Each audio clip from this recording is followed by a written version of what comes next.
pengendalian berat badan. Oke. Baiklah, saudaraku yang kekasih, mari kita lihat di sini. Ini ada 3 wanita. Inilah keadaan berat badan sebelum mengikuti program untuk menormalisasi berat badan. Lalu ini adalah keadaan setelah menurunkan berat badan.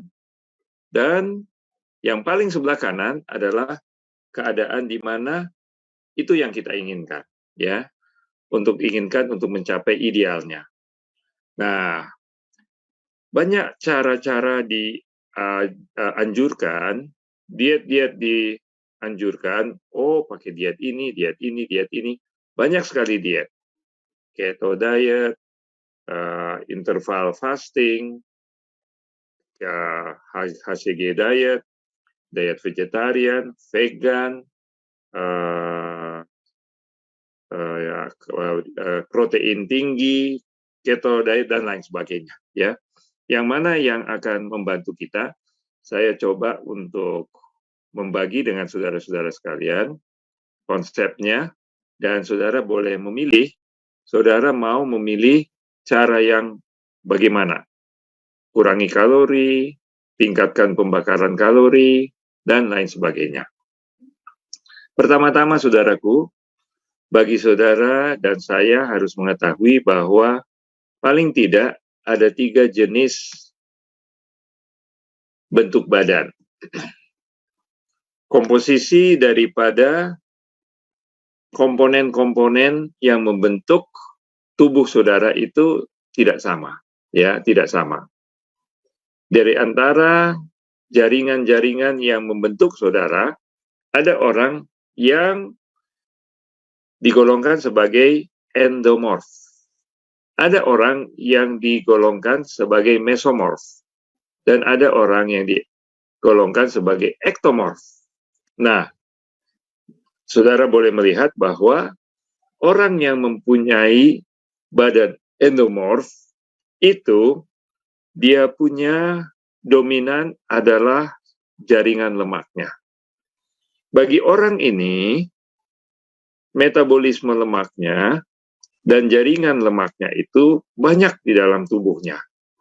Secara keturunan, jaringan adiposnya, jaringan lemaknya itu cukup tinggi. Bagi orang ini, makan sedikit cepat gemuk.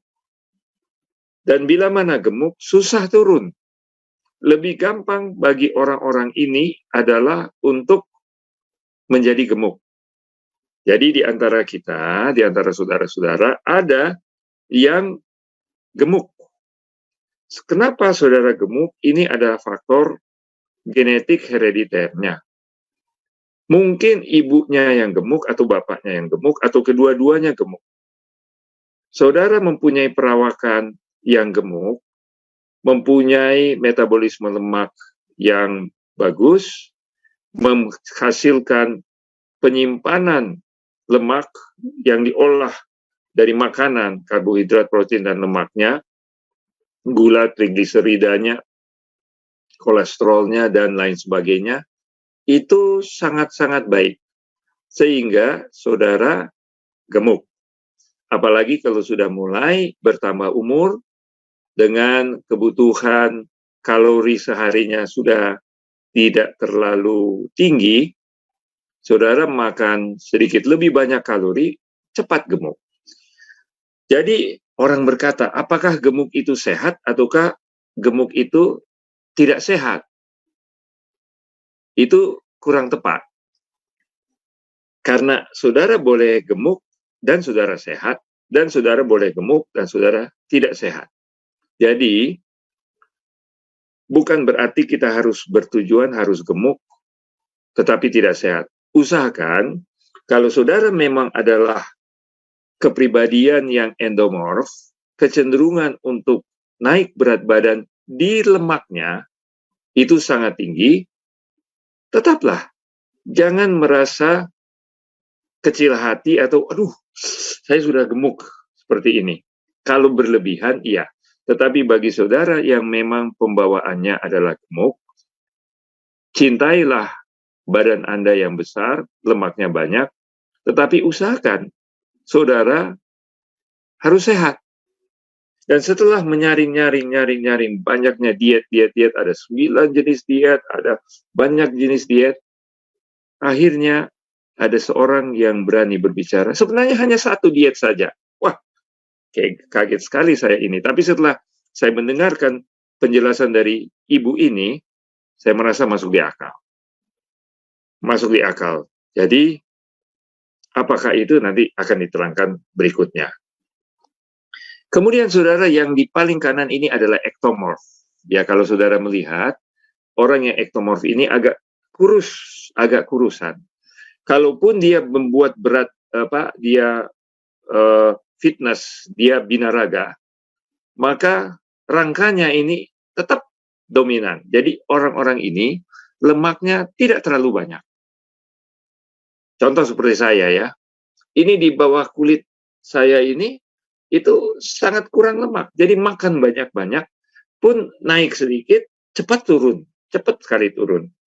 Bagi orang-orang ini, bertanya, bagaimana ini saya naikkan berat badan? Saya ini udah terlalu kurus. Ya, kurus tapi sehat, nggak apa-apa.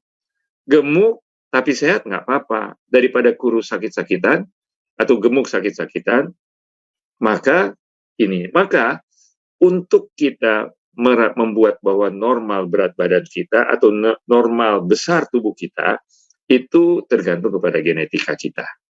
Jadi bukan harus kurus bahwa itu sehat atau itulah yang normal bagi saudara, itu tergantung kepada faktor keturunan.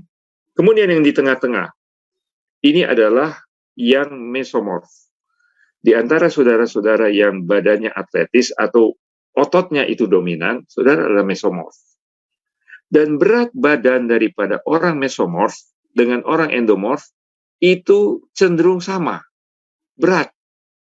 Sedangkan orang yang kurus, kurang dia punya berat badan. Tapi orang yang atletis, beratnya 100 kilo, dia tidak obesitas. Tetapi endomorf, kalau dia 100 kilo, dia obesitas. Mengapa demikian? Nanti kita akan terangkan. Jadi, berat badan 100 kilo bagi seorang yang tingginya sama, bagi endomorf itu adalah tidak normal. Tetapi bagi mesomorf itu adalah normal. Ya, bagaimana itu diterangkan? Karena orang ini berat ototnya. Tulang belulangnya tetap sama, baik bagi yang endomorf, mesomorf, itu, tetapi orang ini jaringan dagingnya, ototnya itu besar, dan berat daripada otot itu 2 kali lebih besar, lebih berat dalam ukuran yang sama dibandingkan orang yang berlemak. Jadi inilah faktor yang perlu pertama sekali kita ketahui. Sering orang bertanya, bagaimana cara untuk menormalkan berat badan? Pertama, yang saya anjurkan adalah tanya dulu, saya punya tipe tubuh endomorf, mesomorf, atau ektomorf. Kalau saudara endomorf dan berat sedikit lebih, wah, saudara ini di atas daripada normal. Mari kita analisa kembali. Kalau saudara punya otot besar, lalu kelihatan, wah, saudara ini berat badan. Sebenarnya saudara normal, hanya dengan memakai ukur BMI, saudara sepertinya lebih berat. Nah, jadi saudaraku, saudara mengerti bahwa untuk menerangkan berat badan yang normal, itu harus kita pertama sekali menerangkan saudara ini merupakan orang yang jaringan lemaknya dominan, jaringan ototnya dominan, atau jaringan tulang belulangnya yang dominan. Sehingga saudara boleh menerima kekurusan saudara, saudara bisa menerima kegemukan saudara, dan istimewa bagi saudara yang atletis, yang badannya memang kekar dan besar, karena memang otot-otot saudara besar. Oke? Nanti saudara boleh tanya lebih lanjut mengenai hal ini. Tapi inilah faktor pertama yang perlu saya sampaikan kepada saudara, bahwa untuk mencari bahwa badan saudara adalah normal atau tidak, lihat dulu. Ya. Nah, jadi saya kasih waktu sekarang saudara untuk melihat diri saudara sendiri. Lihat diri saudara, Apakah saudara dominan tulang belulang, agak krempeng, agak kecil badannya, agak tulang belulangnya, ya. Contohnya seperti saya ini, ya. Saya ini jelas ektomorf, ya. Pada waktu saya masih mahasiswa berat saya hanya 55 kilo. Sekarang saya udah 75, naik 77, 78 kilo.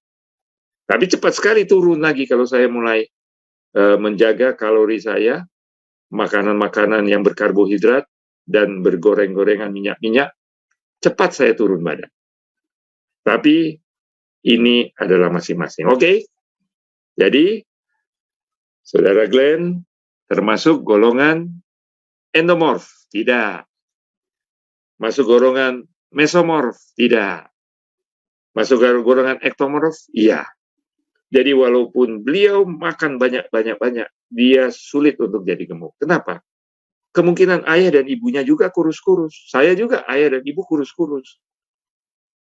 Tetapi saudara, kalau ibu saudara gemuk, apalagi saudara perempuan, kemungkinan besar saudara juga akan gemuk.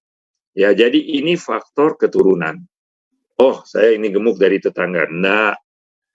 Tetangga tidak ada akan jasanya kepada saudara, kecuali dia kasih makan saudara banyak-banyak. Ya, oke? Jadi saudara sudah mengerti akan poin ini, karena ini poin yang dominan sekali. Oh, saya berat badannya gemuk, oke. Ya. Oh, saya berat badannya kok nggak naik-naik, kurus-kurus. Seringkali nanti di pertanyaan-pertanyaan akan tanya, dok, bagaimana menaikkan berat badan? Bagaimana menaikkan berat badan?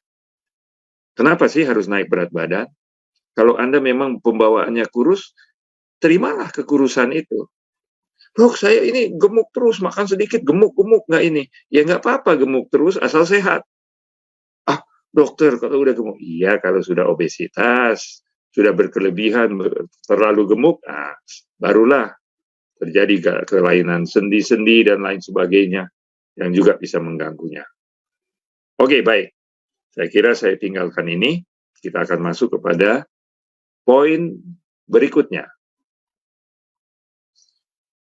Banyak ukuran yang dipakai. Salah satu ukuran yang terkenal dan dianggap mendekati kebenaran, tapi saudara nanti akan lihat, BMI pun akan ada dua cara menilainya. Nanti saya kasih contoh. Nah, BMI adalah berat badan dalam kilogram dibagi tinggi badan dalam meter dipangkatkan 2.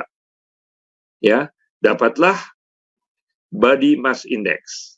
Bagi orang yang body mass index-nya adalah seperti 30 dan ke atas, itu obesitas. 25 sampai 29,9 itu berat badan lebih. Ya. 18,5 sampai 24,9 itulah berat badan normal, ya. Ya, ada yang sedikit ke 25, ya masih normal-normal. Ya, agak tinggi, ya. Dan 18,4 sampai ke bawah itu adalah mulai kurus, ya. Nah, jadi sekarang ini pada waktu saya masih mahasiswa saya kurus. Kurus sekali, krempeng kelihatan. Sekarang ini saya sudah, ya saya harus BMI lagi ya, tapi saya sudah di 20-an. 20-an, mungkin sudah ke 25 malah ya. Nah, tapi saya masih di 20-an. Jadi masih masuk normal. Oke, inilah aturannya. Ingat, 18,5 sampai 24,9. Kemudian berikut. Oke, ini sama. Nah, ini untuk lebih mendetail.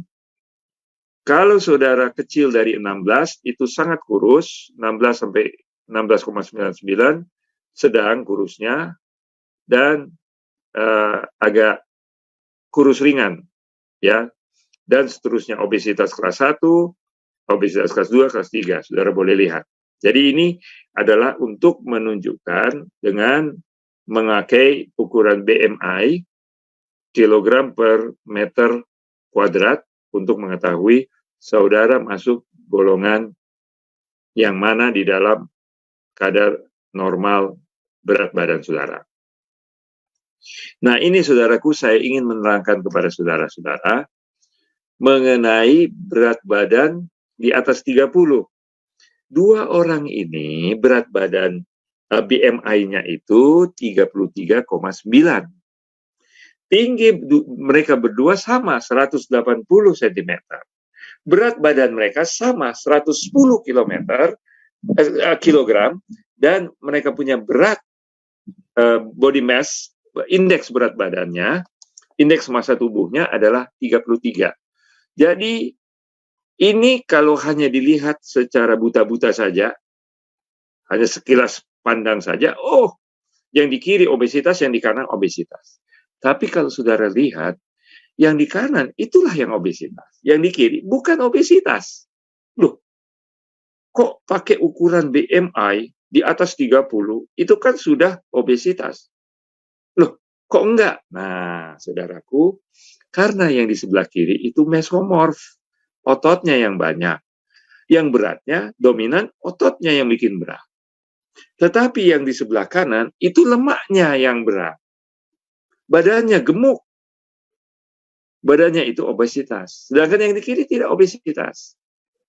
Bagaimana menerangkan itu? Mari kita lihat slide berikutnya. Oh, ini dua ini, lemak ini dengan otot ini sama-sama beratnya 2 kg. Tapi sudah lihat apa bedanya? Ukuran besarnya daripada lemak 2 kali lipat daripada 2-3 kali lipat daripada otot. Jadi orang yang padat badannya adalah karena dagingnya. Tapi orang yang sama berat dan sama BMI-nya besarnya 2 kali lipat karena lemaknya. Jadi sekarang saudaraku, dengan mengetahui konsep yang sederhana ini, bahwa ada orang yang dominan lemaknya, dagingnya, dan tulangnya, saudara sekarang boleh membuat suatu strategi yang berpengetahuan, yang cerdas, untuk bagaimana menormalisasi berat badan. Mari kita lihat lanjut. Jadi, kalau saudara mau untuk menurunkan berat badan, oh saya mau diet ketat. Jangan, boleh ketat, jangan dalam waktu singkat. Jangan selama-lamanya diet ketat sekali, makan sedikit. Kalori terlalu rendah. Tidak cukup untuk kebutuhan energi, kebutuhan struktural, dan metabolisme daripada tubuh. Jadi konsep yang benar adalah coba mengurangi kelebihan lemak. Dan kalau boleh, otot dinaikkan. Jadi jangan turunkan berat badan, tapi naikkan sedikit berat badan, tapi ke arah dagingnya. Ototnya jadi lebih berini. Walaupun kita kurus, kita masih bisa juga melatih akan otot kita. Nanti ada cara-cara untuk kita melakukannya secara spesifik, itu bisa mengikuti program. Tapi secara general, secara garis besar, saudara turunkan lemak. Makanan apa-apa yang mempengaruhi jaringan lemak saudara? Saudara otot naikkan. Makanan apa yang meningkatkan? Ada makanan-makanan yang cepat menaikkan, tetapi dia juga mengandung kolesterol, daging-dagingan contohnya. Wow, makan daging banyak. Iya, tapi kolesterolnya bagaimana? Kemudian tulang. Jangan terlalu ketat diet mau diturunkan dalam jangka panjang, nanti tulang pun akan bisa keropos. Jadi saudaraku yang kekasih, inilah konsepnya bila mana saudara mau membuat komponen tubuh saudara ini lebih proporsional. Perbandingan antara satu dengan yang lain lebih normal, lebih cocok, lebih sehat. Ya, usahakan kalau saudara punya lemak berlebihan, saudara makan banyak kalori-kalori tinggi, maka lemaknya saudara perlu turunkan. Oke. Saya kira ini mudah bagi saudara untuk mengertinya. Berikut. Mari kita lihat. Oh, sorry. Ini belum. Saya mau stop share dulu. Mau coba share soundnya dengan ini. Ya. Oke, baik saudara, kita lihat dulu ini video ya. Ini adalah 10 makanan yang tinggi kalori yang bisa membuat orang semakin gemuk. 101 kali ini aku bakal share ke kamu 10 makanan Indonesia yang ternyata punya kalori cukup tinggi. Nah, aku jadi mikir nih, ada nggak ya makanan favorit kamu di situ? Yuk kita cek sekarang. Nah, Squad, kamu tahu nggak sih kebutuhan rata-rata kalori yang dikonsumsi setiap harinya? Kalau untuk perempuan, ternyata butuh 2000 kalori setiap hari. Nah, kalau buat laki-laki agak lebih besar ya, butuhnya 2500 kalori yang pastinya harus diimbangi dengan yang namanya olahraga. Nah, gimana cara ngitungnya? Aku ada di videonya nih, video squat fitness yang di atas ini, biar kamu bisa ngitung kalori secara akurat. Sekarang balik lagi ke topik. 10 makanan Indonesia yang ternyata punya kalori tinggi. Yang pertama adalah sate kambing. Nah, kalau misalnya kamu doyan sate kambing, biasanya dalam seporsi itu ada 10 tusuk sate kambing. Dalam seporsi sate kambing itu biasanya kan ada 10 tusuk. 10 tusuk itu kalau dijumlahin totalnya adalah 353 kalori. Eits, tapi itu belum termasuk sama bumbu kacangnya loh. Saus bumbu kacangnya itu kalau misalnya kita tuangin ya, 1 sendoknya aja, itu ternyata mengandung 130 kalori. Wah, bayangin dong ada berapa sendok yang kita tuang, udah gitu belum ditambah sama lontong dan juga nasi. Bayangin, ada berapa banyak kalori ketika kamu makan seporsi sate kambing dan juga teman-temannya. Menu berkalori tinggi yang lainnya adalah siomay. Siapa yang suka siomay? Aku. Aduh, ini enak banget buat cemilan ya. Walaupun siomay itu dimasaknya adalah dikukus, tapi bukan berarti kalorinya itu nggak tinggi. Ternyata 1 potong siomay doang itu mengandung 51 kalori. 1 potong ya, belum ditambah sama teman-temannya yang suka ikutan. Ada kentang karbo. Udah gitu ada tahu, ada kol, ada paria. Wah, ditambah jadi makin banyak ya. Dan juga sama kayak makanan sebelumnya nih, kalau misalnya ditambah sama saus bumbu kacang, di total-total ada 550 kalori. Wow. Di urutan yang ketiga, ternyata ada makanan yang lagi hits beberapa tahun ke belakang, yaitu martabak manis. Bayangin deh, biasanya kan kalau misalnya kita makan sepotong doang nih martabak, itu ternyata mengandung 240 kalori dan itu beratnya sebesar 98,3 gram. Rata-rata kalau martabak itu adalah kita potong tuh let's say ada 8 potong. Berarti dihitung aja, totalnya adalah 1920 kalori. Wow, dan itu ternyata cukup ya untuk memenuhi kalori seorang wanita dewasa dalam 1 hari. Bayangin dong, kalau misalnya ternyata kamu nggak tahan selera nih, kamu makannya nggak cuma sepotong, 2 potong, 3 potong, wah semuanya bisa kamu makan nih kayaknya ya. Dan kalori dari martabak manis ini berasal dari bahan-bahan pembuatannya. Ada tepung, ada gula, kemudian juga ada telur, belum juga ditambah sama temen-temennya. Kamu suka yang mana martabak manisnya? Coklat, kemudian keju, kacang, atau bahkan green tea. Wah, kebayang dong kalorinya yang kamu konsumsi berapa? Selanjutnya adalah salah satu makanan favorit aku, yaitu pempek. Dan kalau misalnya di Indonesia, pempek itu kan bukan jadi makanan pokok. Tapi sebenarnya cemilan kayak pempek itu punya banyak banget kalori. Kita hitung-hitung ya, ternyata dari pempek yang besarnya 200 gram itu mengandung 390 kalori. Lumayan banyak ya. Bahan dasar pempek sendiri adalah sagu, kemudian juga ikan dan juga telur. Dan dalam 100 gram tepung sagu ternyata mengandung 355 kalori dan 1 butir telur mengandung 95 kalori. Coba kamu bayangin. Kalau misalnya habis ngemil pempek sebagai appetizer, kemudian lanjut nih makanan utama sebagai nasi. Wah, berapa banyak kalori yang harus kamu konsumsikan? Urutan yang kelima, ini adalah favorit aku juga. Dan biasanya favorit kamu juga kalau misalnya lagi buka puasa. Wah, bayangin dong kalau misalnya buka puasa makan gorengan.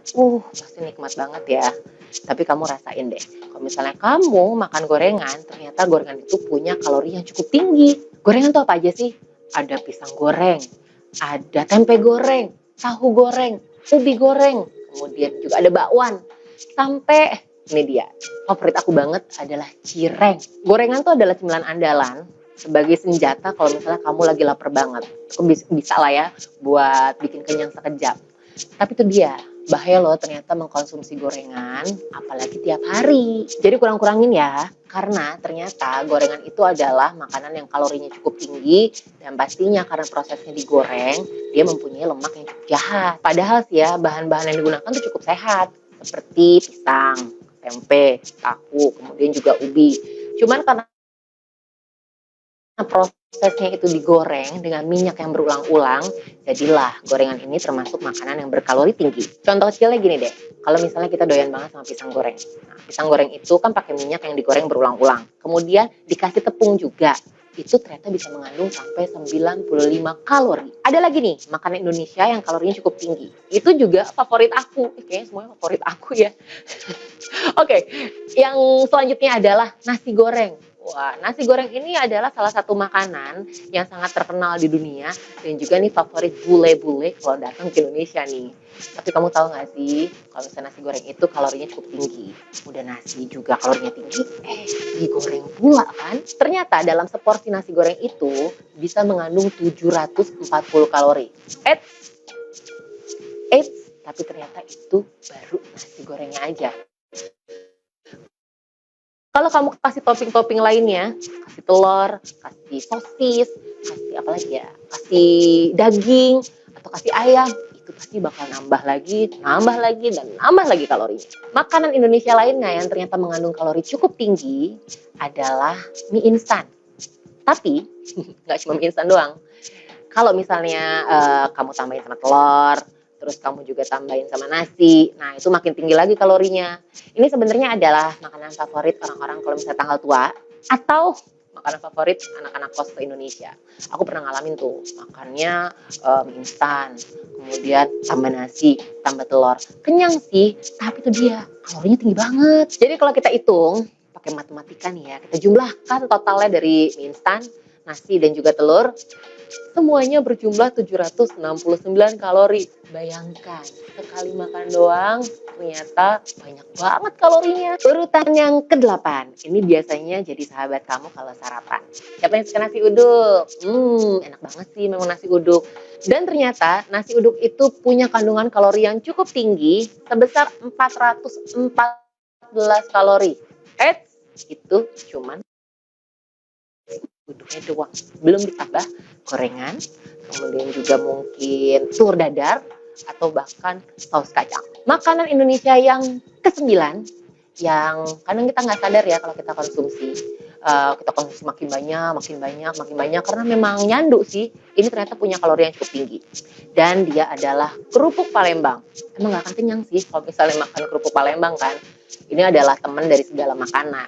Nah, kamu tahu nggak sih, ternyata teman dari segala makanan alias kerupuk Palembang ini dalam setiap 50 gramnya mengandung 377 kalori. Bayangin dong, tiap kali makan nasi, kemudian ditemenin sama kerupuk, berapa kalori yang kurang? Bayangin dong, kamu bisa bayangin dong, kalau misalnya kamu makan nasi nih, udah gitu temennya kerupuk. Wah, berapa banyak kalori yang kamu konsumsi tiap hari? Banyak banget pastinya. Makanan terakhir yang menjadi makanan Indonesia dengan kalori cukup tinggi adalah makanan yang paling enak di dunia menurut CNN.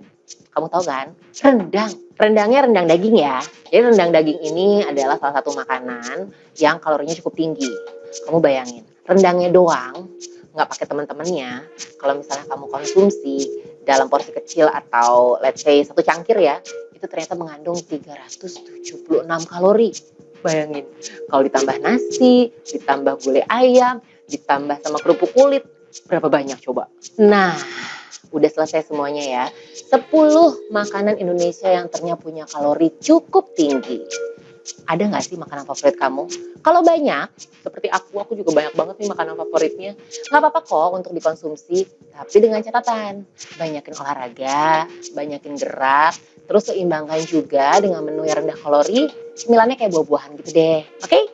Ya udah deh, semoga bermanfaat videonya dan kita ketemu lagi nanti di video selanjutnya. Oke, dadah. Bye! Oke, baik saudaraku. Sekarang kita akan pergi ke yang berbahasa Inggris, video bahasa Inggris, mengenai satu-satunya diet yang paling sehat dan paling bagus menurunkan berat badan. Apa itu? Mari kita saksikan. Hai semuanya, apa kabar Fit Squad? Aku nih Elsa. Sudah tadi. Nah, ini dia. Ibu ini adalah ahli gizi yang ada di Los Angeles dan dia mau menerangkan mengenai makanan yang terbaik karena ini paling sehat dan pasti menurunkan berat badan atau menormalkan berat badan dalam jangka panjang. Ya, nggak usah khawatir-khawatir, aduh terlalu cepat mau turunkan berat badan, nggak usah. Tetapi dalam jangka waktu panjang dia sehat, dia juga akan menormalkan berat badan kita dari segi makanannya. Apa itu? Mari kita ikuti. Hi everyone, I'm Whitney and you're watching The Sitch. Today we're talking about plant-based diets and weight loss. Now, I discourage my clients from making weight loss their primary health goal or from adopting eating habits solely aimed at achieving weight loss. But let's be honest, no matter how much I blather on and on about the importance of a plant-based diet for preventing chronic disease and contributing to longevity, it always comes back to the same question. But will it help me lose weight? Jadi saudaraku yang kekasih, beliau menawarkan suatu makanan berbasis tumbuh-tumbuhan atau vegetarian sebagai makanan paling sehat dan menurunkan berat badan. Dan orang-orang sering bertanya, betul nggak kalau bervegetarian itu berat badan itu bisa turun? Lanjut. Are always concerned that eating plant-based means eating more carbohydrates, which means gaining weight. And I don't blame them. The protein-pushing, carbophobic message that is heavily promoted in the weight loss and fitness world is pretty convincing. But I'm here to tell you, if you believe that, you've been brainwashed. Carbs don't make you fat, just Jadi like... saudaraku yang kekasih, ada suatu konsep umum yang dipopulerkan bahwa karbohidrat bikin gemuk. Nah, kalau kita bervegetarian dan kita makan karbohidrat yang kalori-kalorinya tinggi, itu katanya bisa menggemukkan. Kalau protein, justru kita makan protein-protein, maka berat badan kita bisa lebih turun. Bagaimana ini dijelaskan? Protein doesn't make you skinny. A healthy body weight is the product of balanced food choices and positive behaviors. Any diet out there will help you lose weight. Anytime you focus on controlling your intake or you cut out a major food group, you're inevitably going to lose weight initially. It's whether or not that weight loss is sustainable that's important. Jadi masalah dengan diet menurunkan berat badan, diet apapun juga akan menurunkan berat badan. Diet yang sudah diuji, batasi ini, kalori ini, gerak badan, dan lain sebagainya, akan menurunkan berat badan di jangka pendek. Tapi bagaimana dengan jangka panjang? Apakah kita juga bisa sehat terus-menerus? Nah, kita lanjutkan. Mentioned in my video on my predominantly plant-based nutrition philosophy, diets in general actually make people gain weight in the long run. So what works? Adopting a healthful eating pattern that is enjoyable and sustainable. For me, that's predominantly plant-based, and research backs up my choice. So let's get into it. Studies show that vegans and vegetarians generally have lower BMIs than meat eaters. For those who don't know, BMI stands for Body Mass Index, and it's a measure of weight for height. Jadi saudaraku yang kekasih, sudah dibuktikan bahwa orang-orang yang bervegetarian, BMI-nya itu umumnya lebih rendah. Nah, dia terangkan sedikit mengenai BMI ini. Jadi, angka berat badannya bisa lebih menurun dengan berpola makan nabati. Best tool for measuring body composition, which takes into account fat and muscle, but it is a helpful measurement of general health in large populations. One observational study of 38,000 healthy adults found that vegans have BMIs that are about 2 points lower than meat eaters. They also identified another trend in the data. Fiber intake was inversely associated with BMI. So the more fiber people ate, the lower their BMI. Bagi orang-orang yang makan tumbuh-tumbuhan, itu kalorinya umumnya lebih rendah, dan yang kedua seratnya lebih banyak. Dan orang yang makan banyak serat, kalorinya lebih rendah. Eaters in this study had much lower fiber intakes than the vegans. And this is to be expected, as fiber, which is found in whole grains, fruits, and vegetables, is rich in plant-based diets. Studies consistently show that individuals with higher fiber intakes have lower body weight and gain less weight over time. This is likely due to fiber's ability to provide satiety after meals, aka fullness. Emerging research also suggests that the products of fiber fermentation in the gut provide additional benefits. When the bacteria in your gut breaks down fiber, it produces short-chain fatty acids, which have been shown to decrease liver synthesis of triglycerides and additionally increase satiety by influencing hormones that affect hunger and fullness. Manfaat lain daripada serat itu selain dia punya kalori lebih rendah, dia akan dicerna oleh bakteri-bakteri usus, dan bakteri-bakteri usus itu akan mengurangi produksi trigliserida di dalam usus. Lanjut. An 18-week study of overweight employees with type 2 diabetes in a corporate wellness program showed that a low-fat vegan diet was able to improve body weight, cholesterol, and glucose control without caloric restriction. Penelitian pada suatu program wellness yang diberikan dengan makanan yang serat yang dari vegetarian, maka membaiklah gula darahnya, kolesterolnya, dan berat badannya. Ya, jadi sekali berjalan bisa 3 indikator kesehatan ini membaik.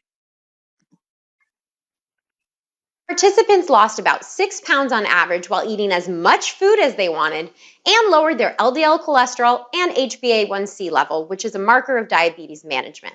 Finally, a recent meta-analysis, aka the mother of all studies, combined the results of 12 different experimental trials and found that vegetarian dieters lost significantly more weight than non-vegetarian Jadi saudaraku, dieters. di sini tadi dia mengatakan bahwa selain daripada itu lemaknya juga bisa turun dengan diet vegetarian ini. Dan juga diet vegetarian ini berat badannya itu lebih signifikan, lebih besar, lebih banyak menurunnya ketimbang daripada diet-diet yang non-vegetarian. In the longer-term studies, they also showed that the plant-based dieters were able to keep the weight loss off for over a year. So why do some people think that a low-carb paleo diet is the way to go for weight loss? Well, there are a few reasons. One, when you stop eating carbs, you lose a ton of water weight. When you eat protein, your body has to get rid of the nitrogen you're producing from breaking down amino acids. To do this, the liver converts nitrogen into urea, which is then excreted in the urine. More protein means more urine, which means more water loss. Secondly, carbohydrates are stored in your liver, fat, and muscle cells as a Kenapa orang mengatakan kalau makan protein tinggi berat badannya turun? Salah satu alasannya protein itu dihancurkan menjadi urea, dan urea ini akan dibuang ke kencing dan menarik air banyak turun atau keluar dari tubuh. Maka berat badan akan turun. molecule known as glycogen. This happens so your muscles have a quick source of energy when they need it the most. However, glycogen holds on to water. So when you stop eating carbs, you deplete your body of this muscle glycogen and you lose water in the process. Each gram of glycogen is stored with about 3 grams of water, and the average person has about 500 grams of glycogen total.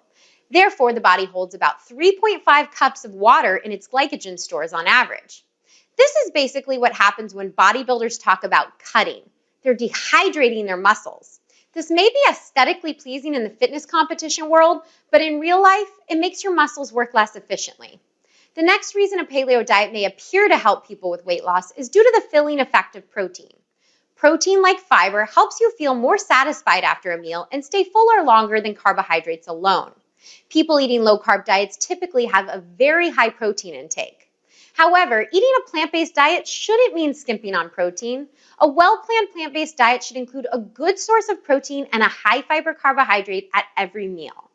Lastly, low-carb diets may help people take in less calories initially than plant-based diets due to the behaviors surrounding the consumption of the types of foods in these diets. Think about it this way. When you overeat, what are you usually eating?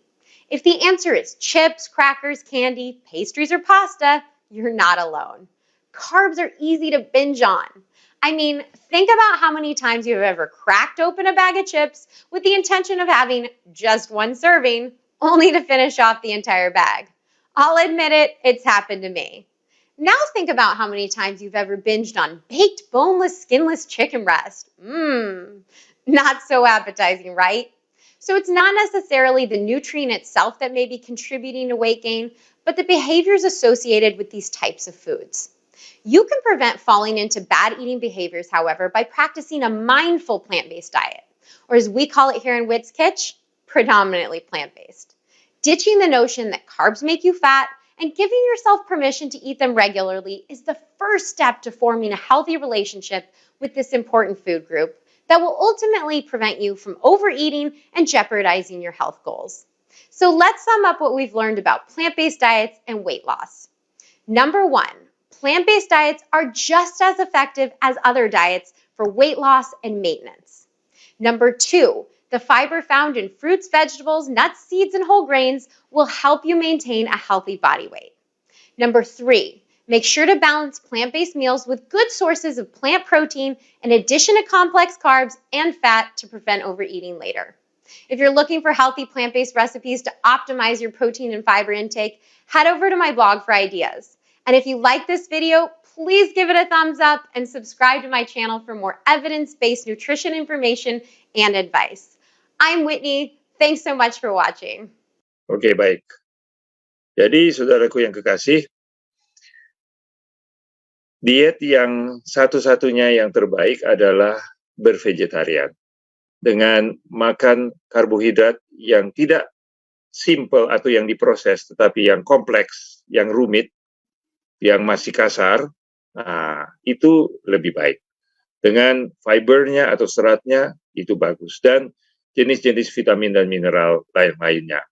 Nah, saudaraku, kita akan berbicara mengenai 4 golongan makanan kita. Pertama adalah makanan pokok kita yang terdiri dari karbohidrat. Ya, karbohidrat ini yang paling bagus adalah nasi merah. Ya, nasi putih saja itu cepat sekali menaikkan berat badan. Jadi kalau saudara makan nasi putih itu kalorinya lebih tinggi, glycemic indexnya lebih tinggi. Dan kemudian juga dengan makan karbohidrat yang diproses itu menggemukkan. Tapi kalau saudara makan makanan karbohidrat yang rumit, yang kompleks, yang masih ada kulit arinya seperti beras merah, gandum utuh, dan lain-lain sebagainya, ini semua ini adalah karbohidrat. Dan karbohidrat ini kalau makan terlalu banyak memang menggemukkan. Jadi inilah golongan makanan, terutama karbohidrat yang diperhalus seperti tepung-tepungan, ya tadi sudah diberikan contoh siomay, lalu martabak, lain-lain, itu kalorinya tinggi. Yang kedua kalori tinggi adalah protein dan lemak dari lauk, itu terutama dari daging-dagingan. Tapi kalau saudara makan kedelai, kacang-kacangan, biji-bijian, itu asam dia punya kandungan lebih bagus dan tidak ada kolesterolnya ketimbang daripada daging-dagingan, ya. Jadi untuk lauk kita sangat menganjurkan kedelai, kacang merah dan kacang hijau, dan juga boleh ditambah biji-bijian lainnya. Kemudian untuk orang yang mau turun berat badan ini dianjurkan sebanyak-banyaknya, yaitu sayur-sayuran. Banyak sekali vitamin dan mineral, fitokimia, antioksidan, dan sama sekali rendah kalorinya. Tidak pernah orang jadi gemuk kalau makan salad, tinutuan kecuali nasinya terlalu banyak, ya. Jadi makanan-makanan gado-gado juga, ya. Kalau dia punya sayur-sayuran itu cukup banyak. Dan golongan yang terakhir adalah buah. Buah juga tidak menggemukkan. Dia memang ada gula, tetapi kalori yang dihasilkan daripadanya itu adalah sangat-sangat rendah. Jadi inilah anjuran kita, saudaraku, untuk kita mau menurunkan berat badan, makanan pokok kita secukupnya, lauk kita secukupnya, sayur kita sebanyak-banyaknya. Dan buah-buahan masih cukup boleh kita makan buah untuk kebanyakan kita, ya. Dan kita bergerak dengan baik, hal ini bisa baik. Saya menyebutkan contoh dari orang Okinawa, saudara, orang Jepang. Mereka makan ikan sedikit, ya, tapi banyak sekali buah-buah, sayur-sayuran, ya, sayur-sayuran, dan mereka bergerak badan. Mereka tidak pernah olahraga. Mereka itu mengayunkan parang, cangkul, pikul-pikul dan lain sebagainya. Kegiatan mereka adalah bertani. Jadi mereka bergerak setiap hari, potong kayu, angkat bahan-bahan, ya, menanam, mencangkul, memotong, mengapak, tetapi mereka umur sampai 100 tahun yang terbanyak di dunia. Jadi untuk mengatur kalori kita, boleh kita berolahraga, bikin sport, naik sepeda, berenang, dan kegiatan-kegiatan yang berjalan kilometer tertentu untuk membakar kalori kita.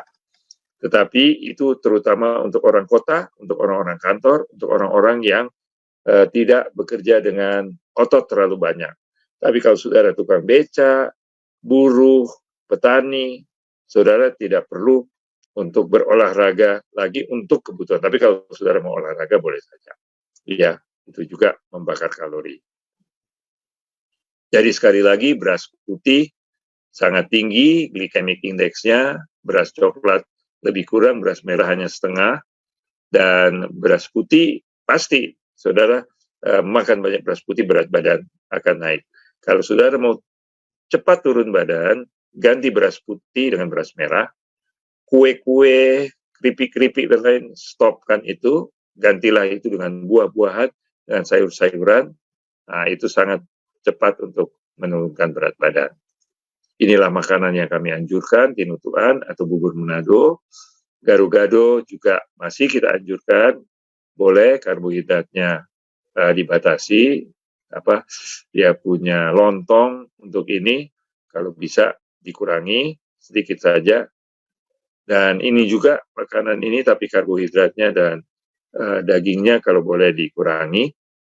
Dan tahu woku, nah ini baik, tapi kalau boleh jangan pakai nasi putih. Kalau makan ini cenderung nasi putihnya berpiring-piring, makan nasi merah.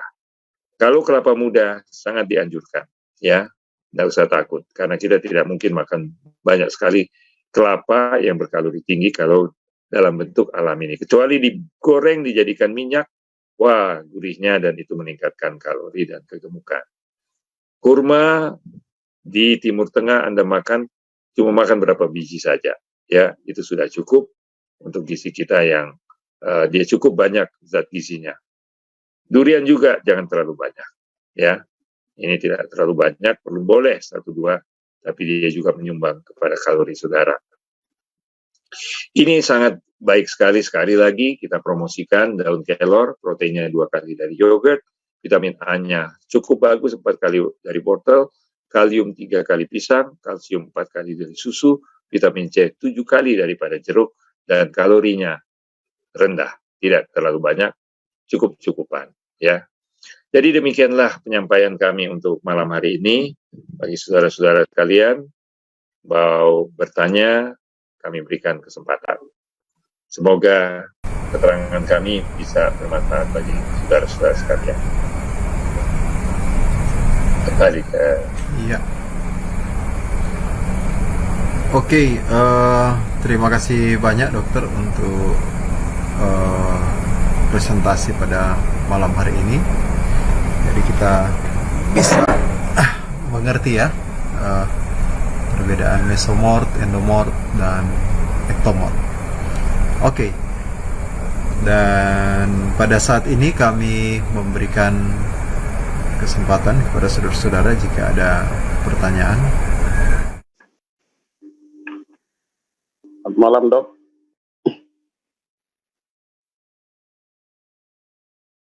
Kira-kira tinggi berat badan, tinggi tubuh dan berat badan idealnya berapa, Dok?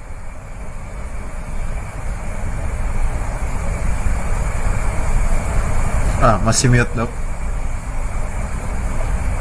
Oke, baik, terima kasih. Terima kasih Pendeta Turangan. Jadi kalau memakai rumus yang sederhana, berat badan dikurangi 100, kemudian dikurangi 10% daripada angka tersebut. Misalnya Pendeta Turangan tingginya berapa? 162. 162 kurangi 100, 62. 62 kurang 10%, 6,2 kurang 62 kurang 6,2 berarti 55,8. Ya, sekitar 56%. Dan jadi normalnya adalah antara 56 sampai 62. Kalau 62 ke atas itu sudah mulai berat badan. Tapi dipakai lagi tambah 10% ke atas berarti 68. 68 ke atas itu udah sangat berat badannya, begitu ya. Nah, tapi kalau kita pakai BMI itu nanti dibagi pakai rumusnya. 162 dibagi berat badannya, kalau dia masuk di angka 18 sampai 24,9 itu dianggap normal. Ya, itu yang dianggap normal. Kalau Pak Herli, Pak Pendeta sekarang berapa dia punya berat badan? Lalu waktu ikut program Love Your Body 78, tapi setelah ikut program selama 1 bulan dia turun sekitar 7 kilogram. Oh, mantap. Terus 71. Oke, baik, bagus. Coba tekan 62 tapi tidak pernah bisa, cuma seputaran 70, 71, ya. 71. Jadi sekarang perhatikan, apakah yang berkurang itu adalah di perut ini, dia punya lemak, lalu dia punya otot di dada, di lengannya itu bertambah, itu nggak apa-apa. Kalau berat badan kita 70, tapi berat badan itu tidak pernah turun karena otot-otot kita itu besar-besar, itu nggak apa-apa. Tapi kalau kita tidak turun karena perutnya nggak mau turun, itu karena yang di perut itu bukan otot. Perut itu yang buncit ke depan, atau itu bagi kita laki-laki, itu adalah lemak. Jadi lemak di perut kita kalau kita pegang ini, kalau perempuan kita ukur di lengan dengan di paha, ya, di pinggang, di bokong, itu perempuan itu lemaknya di situ. Tapi kalau laki-laki bisa di situ, tapi paling banyak di perut. Jadi untuk ukuran berat badan kita mau, nggak apa-apa berat badan agak naik, tapi kalau itu otot, itu nggak apa-apa, berat badan kita tetap 70 misalnya, agak orang bilang obesitas, padahal sebenarnya tidak obesitas. Karena otot kita yang berat karena otot. Tapi berat karena kelebihan lemak, itu dilihat di perutnya. Kalau perutnya masih menggelembung ke depan, seperti wanita hamil, itu berarti masih lemaknya. Tapi kalau perutnya udah datar, dadanya besar, ototnya besar, berarti dia beralih ototnya yang besar. Tapi kalau memang mau menurunkan lemaknya, itu. Tapi saya lihat Pak Turangan sudah mencoba dan turun berat badannya ke arah yang lebih normal. Saya kira itu udah cukup bagus, udah bisa diapresiasi, karena yang penting kualitas makanannya. Kalaupun kita punya makanan sudah membatasi daging-dagingan, goreng-gorengan, itu sudah sangat bagus sekali, ya. Ya, mungkin seperti itu, Pak. Oke.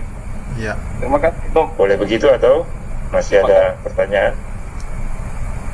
Jadi ikut di Love Your Body ya, yang di conference. Ya, betul. Yang Dr. Ruben pembicara juga. Oke, mantap. Terima kasih.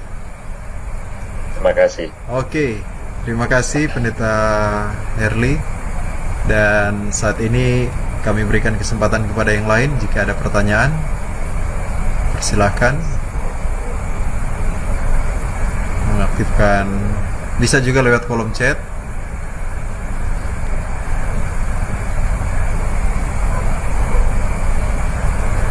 Sepertinya malam ini sunyi-sunyi ya.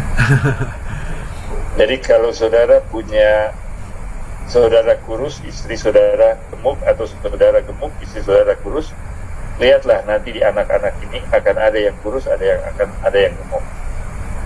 Tapi usahakan gemuknya sehat, dan yang kurus usahakan sehat. Apalagi kalau pola makannya sudah bervegetarian. Ada orang-orang yang takut bervegetarian. Ada yang tidak mau bervegetarian, ya mungkin karena tidak bisa meninggalkan rasa enaknya dari dagingnya, itu wajar, ya.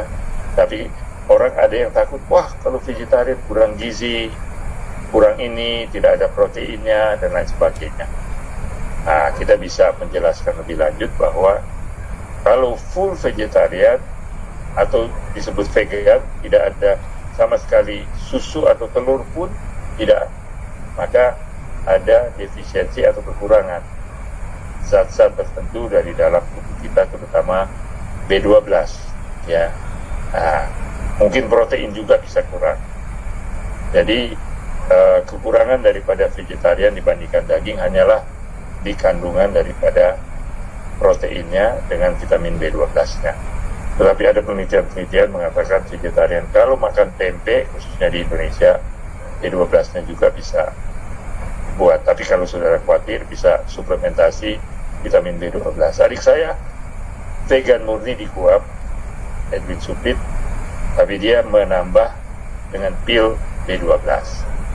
Ya, karena B12 itu hanya ada di hasil-hasil fermentasi atau di produk hewan, susu termasuk, telur termasuk untuk B12. Iya. Oke, terima kasih dokter. Bagi saudara-saudara yang ada pertanyaan dapat menuliskannya di kolom chat atau menanyakan secara langsung. Persilakan. Oke, sepertinya sudah tidak ada ya, sudah jelas tadi. Mungkin saya lihat tidak ada yang obesitas di sini. Semua sudah berat badan normal ya. Jadi sudah tidak ada pertanyaan. Iya, dan harus bersikap, beretitude, cintai tubuh saudara. Terimalah tubuh saudara. Kalau memang ektomorf, ya terima ektomorf. Susah sekali mau jadi mesomorf, susah sekali mau jadi endomorf. Dan saudara yang sudah bawaannya itu endomorf, ya terimalah endomorf itu. Nah, tetapi usahakan makanan kita dijaga.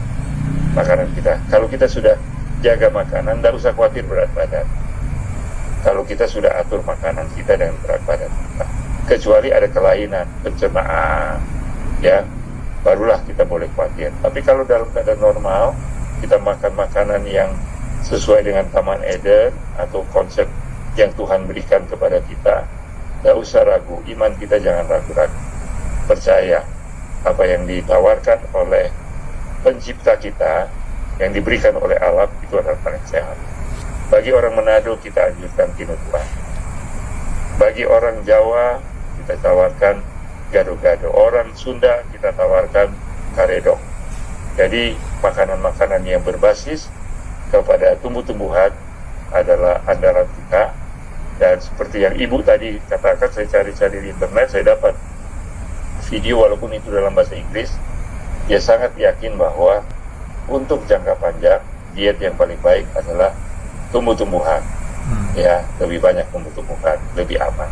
Kolesterol rendah, asam urat pasti rendah, gula darah juga terkontrol kalau kita berpola makan demikian. Selain dari itu mungkin ada gangguan penyakit atau gangguan hormonal atau gangguan struktural, fisiologi daripada tubuh kita. Tapi kalau kita berpola hidup sehat, dan saya tertarik kepada Ibu itu, mungkin kalau saya closing statement, saya ingin menarik kata-kata Ibu itu, katakan bahwa vegetarian itu menurunkan berat badan itu pertama dengan berpola vegetarian dan berpola hidup lain yang terkait dengan kesehatan. Gerak badan, gembira, tawa, itu adalah suatu konsep hidup kita sehat dari sejak muda sampai tua, seumur hidup kita selalu sehat. Ya, itu suatu konsep yang kita harus terima, bahwa saya sehat, saya cinta tubuh saya terima apa adanya, saya puas dengan apa adanya, kalau saya memang sudah berperilaku sehat. Karena dua hal ini berbeda, saudaraku. Pada waktu saya mahasiswa, saya baca satu artikel, bahwa orang yang sehat bisa tidak sehat. Artinya, ada orang yang sehat tapi tidak sehat. Contohnya adalah orang merokok. Dia itu sehat, pada waktu diperiksa saat sekarang ini, dia sehat. Tapi karena perilakunya itu, perilaku tidak sehat, besok dia akan jatuh sakit. Ya, jadi ada orang sehat statusnya, tetapi tidak sehat perilakunya. ya. Jadi dia sedang merontokkan dia punya tubuh. Walaupun dia sehat, tapi begadang terus.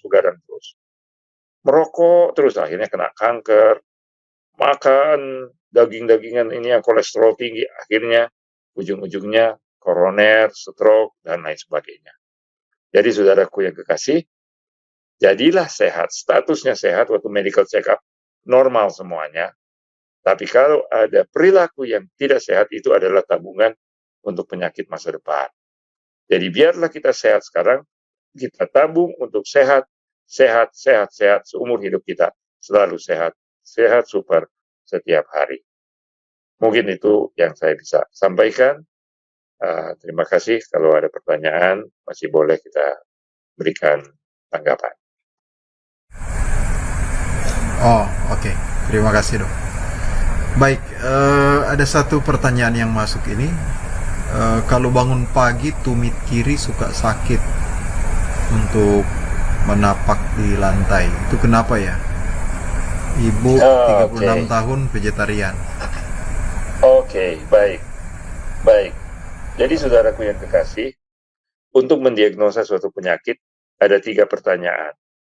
Pertama, tanya apa anatomi yang terkena, patoanatominya. Yang kedua, kita tanya fisiologinya, fungsi apa yang terganggu atau patofisiologinya.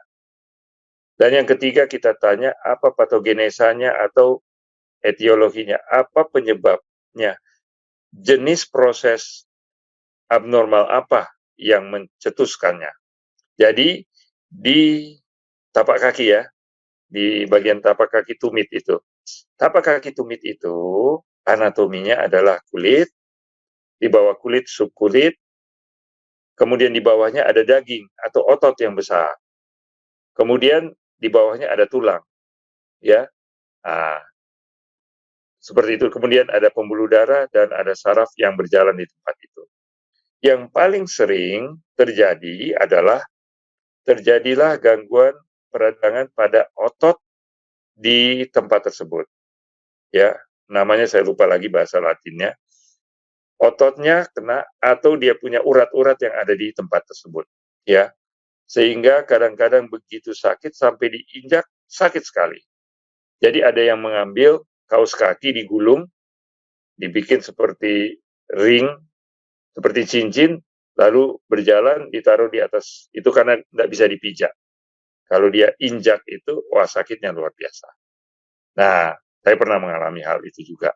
Ya, jadi bisa karena berbagai macam faktor, bahasa trauma, bisa kena dingin, bisa karena faktor yang kita mungkin cari-cari nggak dapat-dapat, tapi sakit kaki kita itu. Nah, ada orang yang cepat sekali, oh asam urat, oh ini rematik, ini bisa-bisa saja. Nah, oleh sebab itu kita periksa. Kemudian prosesnya apa?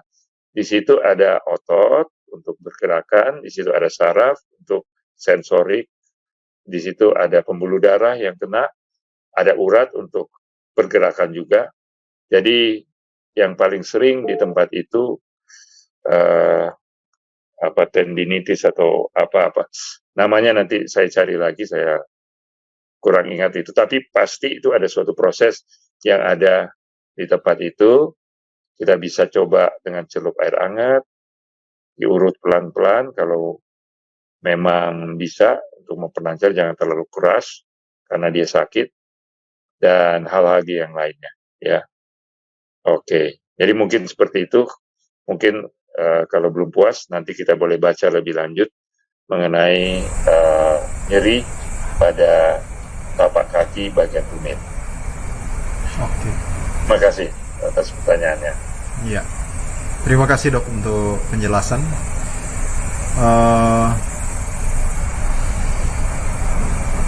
Oke, sudah tidak ada.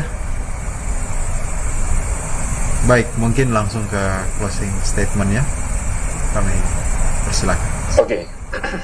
Oke, baik, saudaraku yang kekasih. Senang sekali bahwa pada malam hari ini kita boleh mengenal bahwa saya dan Pak Glenn ini adalah golongan ektomorf. Jadi kalau kita tidak pernah nampak gemuk-gemuk tapi lebih gampang jadi kurus, memang sudah begitulah. Dan ada saudara-saudara seperti Pak Pendeta Herli itu adalah mesomorf. Kalau saya lihat ototnya itu besar-besar. Wah, lengannya, apanya. Jadi kalau beliau itu beratnya 70, padahal tingginya cuma 162, saya pikir menurut pendapat saya bukan obesitas atau lemaknya banyak. Kecuali perutnya itu menjadi besar, itu kalau perut sih bukan otot yang ini. Kalau perut berotot, dia jadi kempes. Kayak six pack gitu ya. Nah, dan ada saudara-saudara yang memang kecenderung untuk obesitas, yaitu makan sedikit, tetap naik. Jadi untuk menormalkan ini banyak tipe diet, tetapi diet yang paling baik adalah diet yang berbasis nabati. Karena vitamin mineral gizi-gizinya cukup tinggi, dia rendah kolesterol, rendah asam urat, dan juga akan merendahkan gula darah, bila mana secara alami kita mengolah akan jenis-jenis makanan ini. Dan dalam jangka panjang kita tetap sehat, Tuhan memberkati, dan semoga kita boleh berpola hidup yang optimis, yang cerdas, yang ceria, dan sehat, kuat setiap waktu. Kalau sudah mulai merasa lemah, tolong cooling down, jangan terlalu memaksa diri. Kalau sudah merasa diri sudah mulai naik tua, mudah terkilir, kurang bisa menahan ini, berolahraga tapi batasi, ya, jangan terlalu berlebihan. Nah, yang penting jangka panjang. Kalaupun saudara sudah terganggu karena stroke, karena sudah ada serangan jantung dan lain sebagainya, jangan putus asa, jangan khawatir, lanjutkan berpola hidup yang sehat. Apa yang kita tanam, kita akan tuai di dunia ini, dan terlebih nanti di dalam akhirat atau di dunia yang akan datang. Salam sehat, Tuhan memberkati. Oke. Ya. Kami ucapkan banyak terima kasih kepada Dr. Ruben Supit yang sudah memberikan seminar, dan pada saat ini kita akan menutup dengan doa.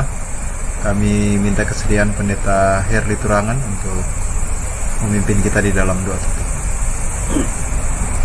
Mari kita berdoa. Malam ini Bapa di surga, kami sangat bersyukur karena kami baru mendapatkan pencerahan tentang kesehatan untuk tubuh masing-masing kami.